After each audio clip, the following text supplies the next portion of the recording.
인생을 살다 보면 도저히 이해할 수 없는 일을 만날 때가 있습니다. 어제까지만 해도 은혜를 주셨던 하나님이 오늘은 감당하기 힘든 고난과 희생을 요구하시는 것처럼 느껴질 때가 있습니다. 그때 우리는 질문합니다. 하나님, 도대체 왜 저에게 이런 일이 생깁니까? 하지만 성경은 이 당혹한 시간을 한 단어로 말씀합니다. 뭘까요? 바로 시험, 테스트라고 하는 것입니다. 그런데 하나님의 시험이라고 하는 것은 성장을 위한 하나님의 초대장이라고 볼 수 있습니다. 오늘 본문 1절을 보면 그 일 후에 하나님이 아브라함을 시험하시려고 라고 시작하고 있습니다. 여기서 이 시험이라고 하는 것은 우리를 넘어뜨리려고 하는 유혹이 아닙니다. 마치 금을 재련하여 불순물을 제거하듯 우리의 믿음이 진짜인지, 그리고 그 믿음이 얼마나 깊은지를 확인하려고 하는 검증입니다. 하나님은 우리를 고통스럽게 하려는 것이 목적이 아니라 그 시험을 통과한 뒤에 주실 더 큰 축복을 위해 우리를 시험대로 부르십니다. 하나님의 시험이라고 하는 것은 대충 넘어가는 일이 없습니다. 하나님의 시험은 어떻게 보면 가장 아픈 곳을 터치한다라고 볼 수 있습니다. 오늘 2절을 보면 내 아들 내 사랑하는 독자 이삭을 데리고 라고 시작하고 있습니다. 하나님은 아브라함의 가장 약한 부분, 가장 소중하게 여기는 부분을 정확하게 지목하고 계십니다. 100세에 얻은 아들입니다. 그의 노년의 유일한 기쁨이자 소망이었습니다. 무엇보다도 하나님의 약속이 이루어질 유일한 통로였습니다. 하나님은 지금 아브라함에게 단순히 아들을 바치라고 하는 것이 아닙니다. 내 인생의 전부를 나에게 맡길 수 있냐라고 하는 것을 묻고 계신 것입니다. 때로 우리에게 주시는 시험도 이와 같습니다. 가장 내려놓기 힘든 것, 또 없으면 죽을 것 같은 그것을 내려놓으라고 하실 때 그것이 바로 우리 믿음의 진정한 시험대가 됩니다. 지금 현재 시험을 받고 있는 이 아브라함은 신앙의 초보자가 아닙니다.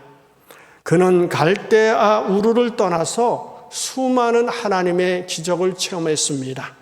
하나님과 수십 년 동안 동행한 믿음의 베테랑이라고 볼 수가 있습니다. 그러나 하나님은 그에게 마지막 결승선과 같은 거대한 시험대에 올려놓으셨습니다. 이렇게 보면 신앙의 연륜이 시험을 면제해 주지 않는다라고 하는 것입니다. 내가 이만큼 신앙생활을 했으니 이제 평안하겠지라는 생각은 우리의 착각이라고 하는 것입니다. 하나님은 우리가 죽는 순간까지 우리의 믿음이 정체되지 않고 또 하나님을 향한 순수한 열정을 유지해 가기를 원하십니다. 오늘 이 설교를 듣고 있는 여러분 중에도 하나님이 지시한 것에 곧 앞에 서 있는 분이 계실지 모릅니다. 하나님, 다른 건 다 해도 이것만은 안 됩니다 라고 붙들고 있는 그것이 무엇일까요? 하나님은 왜 하필 지금 나에게 이 고통스러운 순종을 요구하십니까? 우리는 오늘 아브라함의 발걸음을 따라가며 그 답을 찾아보려고 합니다. 아브라함이 그 철저한 시험대 위에서 어떻게 믿음을 증명했는지, 그리고 그 시험 끝에 기다리고 있는 하나님의 진짜 마음이 무엇인지 함께 나누며 은혜를 받기를 원합니다. 우리가 먼저 생각해 볼 수 있는 것은 계산하지 않는 믿음이 축복이라고 하는 사실을 알 수가 있습니다. 하나님의 명령은 청천벽력과 같습니다. 오늘 어떻게 얘기합니까? 내 아들 내 사랑하는 독자 이삭을 데리고 와서 내가 지시한 곳에서 번제로 드리라고 명령을 합니다. 이 짧은 문장 안에 아브라함의 가슴을 후벼 파는 단어들이 가득합니다. 하지만 이 아브라함의 반응은 놀라울 정도로 담백하고 빨랐습니다. 본문 3절은 아브라함이 아침에 일찍 일어나라고 시작을 하고 있습니다. 하나님의 명령이 떨어진 후 아침이 오기까지 그 밤은 아브라함에게 가장 긴 밤이었을 것입니다. 하나님이 왜 이러실까? 정말 이삭을 바치라고 하시는 것일까? 이삭이 죽으면 하나님이 약속하신 것은 어떻게 될까? 수만 가지 생각이 그를 괴롭혔을 것입니다.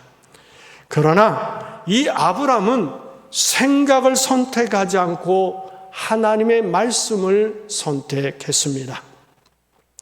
고민이 길면 불순종의 핑계가 생깁니다. 아브라함은 불순종의 근거가 자라나기 전에 동이 트자마자 몸을 일으킴으로써 자신의 의지를 하나님께 확정해 보였습니다. 이것이 바로 계산하지 않는 믿음이라고 하는 것입니다.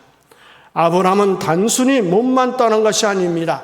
3절을 자세히 보면 그는 나귀의 안장을 지우고 두 종과 이삭을 데리고 번제에 쓸 나무를 쪼개어 가지고 떠났다라고 기록하고 있습니다.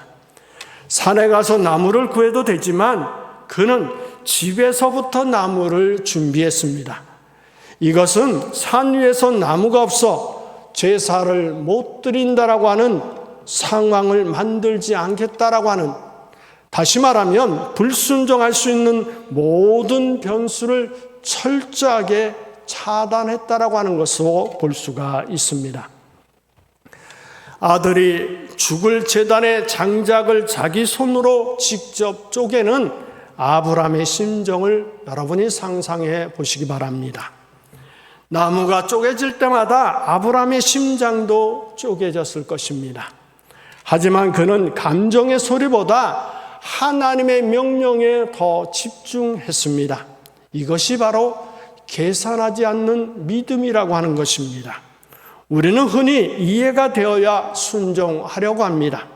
하나님, 이유를 알려주시면 순종하겠습니다 라고 기도합니다. 하지만 이 아브라함은 이유를 묻지 않았습니다.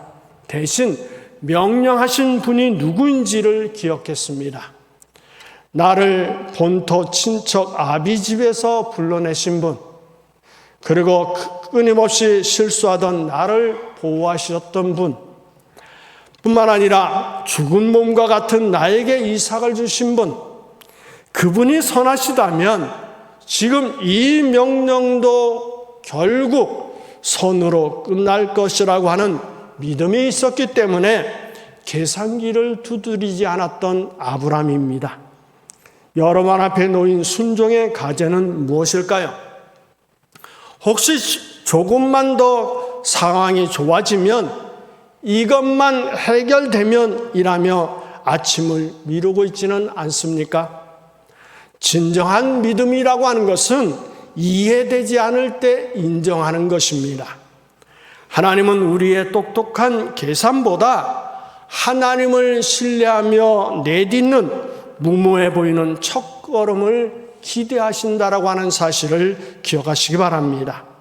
두 번째, 순종은 인내와 신뢰가 필요합니다. 순종은 단거리 경주가 아니라 마라톤과 같습니다. 처음 마음으로 먹었던 것도 어렵지만 그 마음을 끝까지 유지하며 실행에 옮기는 것은 더 큰 인내를 요구합니다. 성경은 아브라함을 길을 떠난 지 제3일에 눈을 들어 그곳을 멀리서 바라보았다라고 기록하고 있습니다. 이 아브라함이 떠난 곳은 브엘세바인데 모리아까지 계산을 해보면 약 80km의 거리라고 합니다.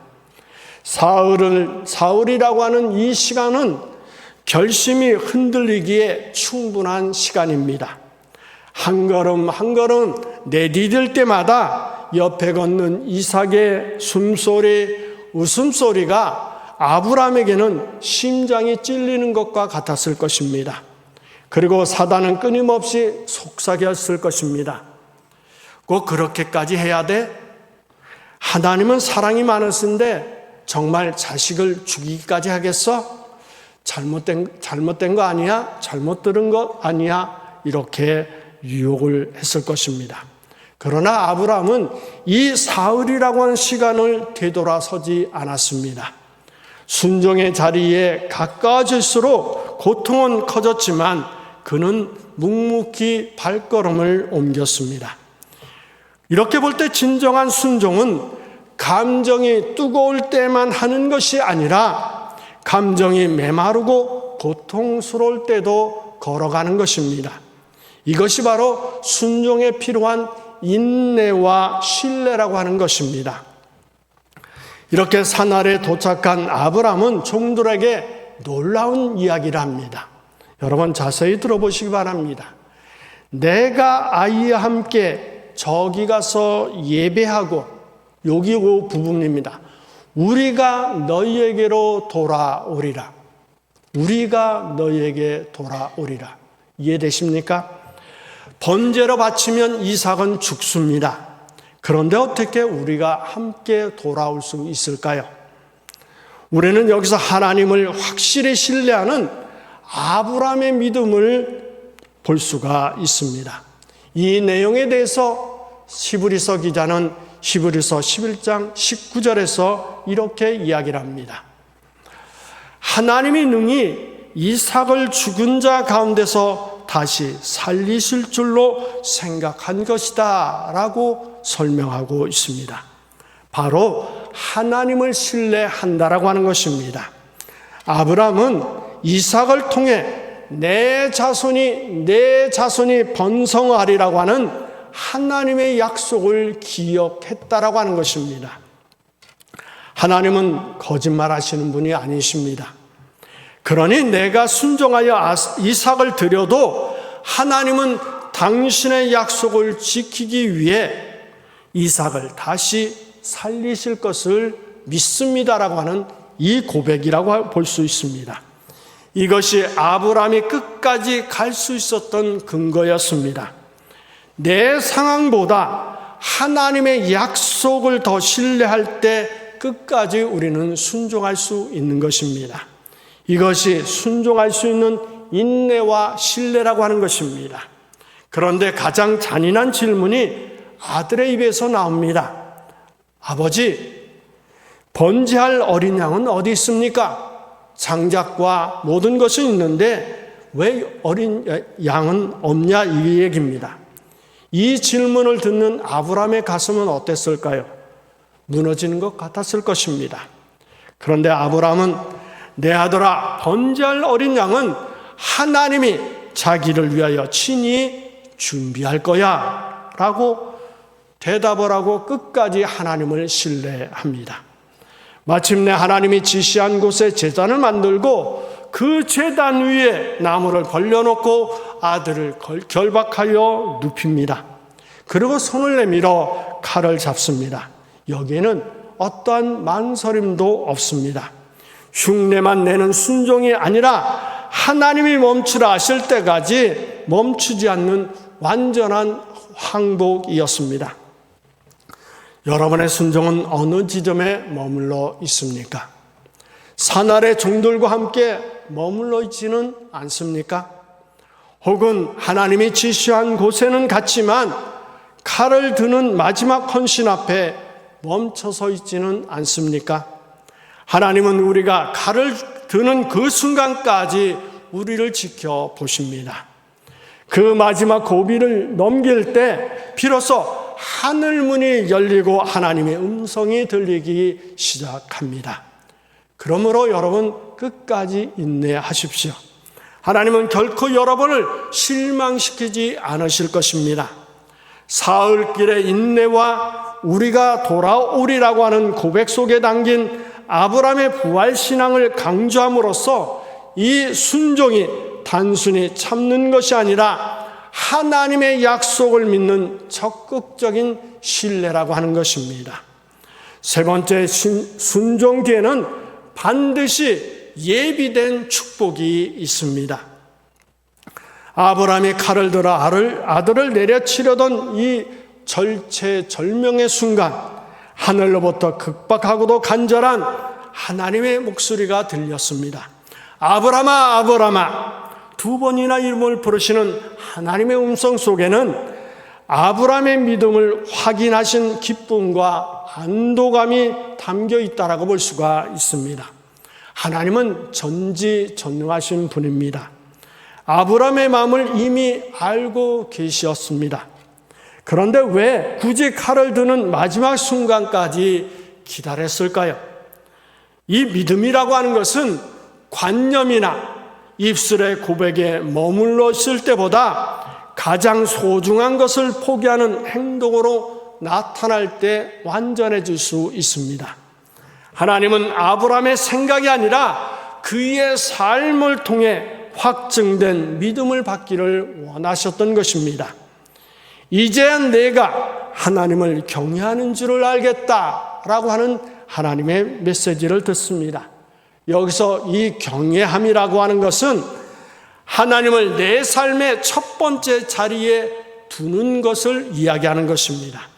이삭보다, 내 미래보다, 내 목숨보다 하나님을 더 귀하게 여기는 마음, 그것이 확인될 때 하나님의 시험은 비로소 끝을 맺습니다.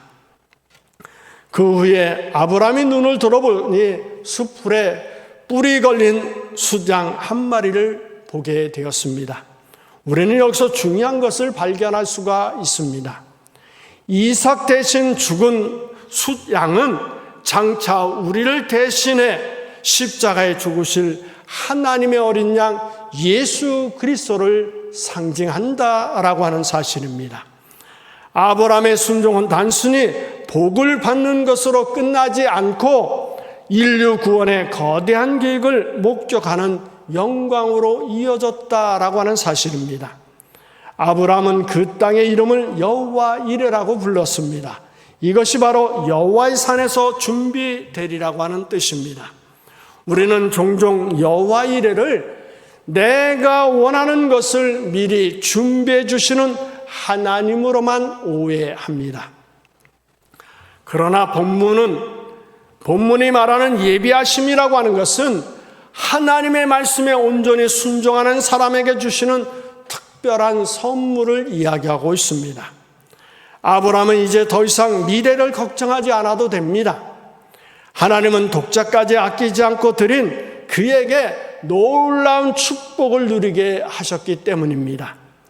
이 사건 이후 아브라함의 삶은 내가 준비하는 삶이 아니라 하나님이 준비한 삶으로 바뀌게 됐다라고 하는 사실입니다. 여러분의 삶에 숫양이 보이지 않아 답답하십니까? 혹시 아직 내 손에 이삭을 꼭 쥐고 하나님께 준비해달라고 떼를 쓰고 있지는 않습니까? 우리가 이삭을 제단에 눕히고 칼을 두는 그 순간의 지점이 바로 여호와의 일의 역사가 시작되는 지점입니다. 내 계산이 끝나는 곳에서 하나님의 준비가 시작된다라고 하는 것입니다. 하나님이 책임지십니다라고 고백으로 내가 가장 소중한 것을 내려드릴 때 여러분의 인생은 여호와 이레를 만나게 될 것입니다. 이 순종이라고 하는 것은 하나님을 사랑하는 최고의 표현이라고 볼 수가 있습니다. 그렇기 때문에 순종은 기적을 부르는 통로이기도 합니다. 오늘 우리는 아브라함의 생애 중 가장 처절하면서도 가장 영광스러웠던 모리아산 예배를 우리가 보고 있습니다. 이 사건은 우리에게 한 가지 분명한 진리를 가르쳐 주고 있습니다. 믿음의 깊이라고 하는 것은 순종의 크기이며 순종은 우리가 하나님을 얼마나 사랑하는지를 증명하는 가장 확실한 언어라고 하는 사실입니다. 하나님께서 아브라함에게 내 아들, 내 사랑하는 독자 이삭이라고 말씀하신 이유가 뭘까요? 하나님은 아브라함에게 이삭이 어떤 존재인지 너무나 잘 알고 계셨습니다. 눈에 넣어도 아프지 않은 아들, 자신의 생명보다 귀한 약속의 씨앗이라고 하는 것을 하나님은 잘 알고 계셨습니다. 하지만 아브라함은 그 사랑하는 아들보다 하나님을 더 사랑하기로 선택했다라고 하는 것입니다. 사랑하면 아끼지 않습니다. 사랑하면 계산하지도 않습니다. 우리가 하나님 앞에 순종하지 못하는 영역이 있다면 냉정하게 자문해 보시기 바랍니다. 나는 하나님보다 이것을 더 사랑하는 것은 아닐까라고 자문해 보시기 바랍니다.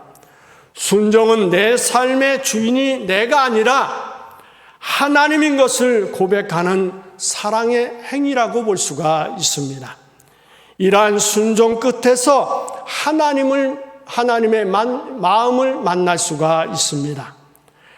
아브라함이 칼을 들었을 때 하나님은 그를 급히 막으시며 기뻐하셨습니다. 왜 그랬을까요? 아브라함의 순종을 통해 하나님은 장차 하나님의 하실 일을 보셨기 때문으로 볼 수가 있습니다. 아브라함은 독자 이삭을 바치려 했지만 하나님은 인류를 위해 진짜 독생자 예수 그리스도를 십자가에 내어주셨습니다. 아브라함은 칼을 멈췄지만 하나님은 우리를 위해 하나님의 아들을 향한 심판의 칼을 멈추지 않으셨다라고 하는 것입니다. 우리가 고통 가운데서도 순종의 걸음을 뗄 때 우리는 비로소 나를 위해 하나뿐인 아들을 아끼지 않으신 하나님의 무한한 사랑을 가슴 깊이 체험하게 될 수 있습니다. 순종하는 사람만이 하나님의 마음 가장 깊은 곳으로 들어갈 수 있다고 볼 수가 있습니다. 이제 여러분의 모리아 산으로 올라가 보시기 바랍니다. 지금 여러분을 괴롭히는 모리아 산은 어디일까요? 하나님이 자꾸만 내려놓으라고 말씀하시는 여러분의 이삭은 무엇일까요? 그것이 경제적 문제일까요? 아니면 자녀에 대한 집착일까요? 아니면 놓지 못하는 과거의 상처나 자존심일까요? 기억하시기 바랍니다. 아브라함이 이삭을 죽이러 산에 올라간 것 같지만 사실 그는 그곳에서 하나님의 생명을 얻었습니다. 여러분의 이삭을 번제단 위에 올려놓는 순간 그 이삭은 더 이상 여러분의 짐이 아니라 하나님의 책임이 된다라고 하는 사실입니다. 내가 지고 있으면 내 수준의 인생이 되지만 하나님께 내어드리면 하나님 수준의 역사가 시작됩니다. 이제 여러분은 여호와 이레의 주인공이 되시기 바랍니다. 순종은 결코 손해가 아닙니다. 순종은 하나님이 예비하신 축복의 창고를 여는 유일한 열쇠가 될 수 있습니다. 하나님, 이해되지는 않아도 가겠습니다. 아까워도 내어놓겠습니다. 하나님이 주인이시기 때문입니다. 이 고백으로 하나님이 지시한 곳으로 가는 사람들에게 하나님은 반드시 숯불에 걸린 숫상을 보여주실 것입니다. 이번 한 주간 계산기를 내려놓고 하나님의 사랑에 빠져 순종해 보시지 않으시겠습니까? 순종하는 믿음의 축복은 계산하지 않는 믿음으로 인내와 신뢰를 가지고 순종 뒤에 축복을 믿는 실천하는 사람이 얻는 축복입니다. 여러분의 삶의 현장에서 이 축복을 누리시기를 예수의 이름으로 축원합니다.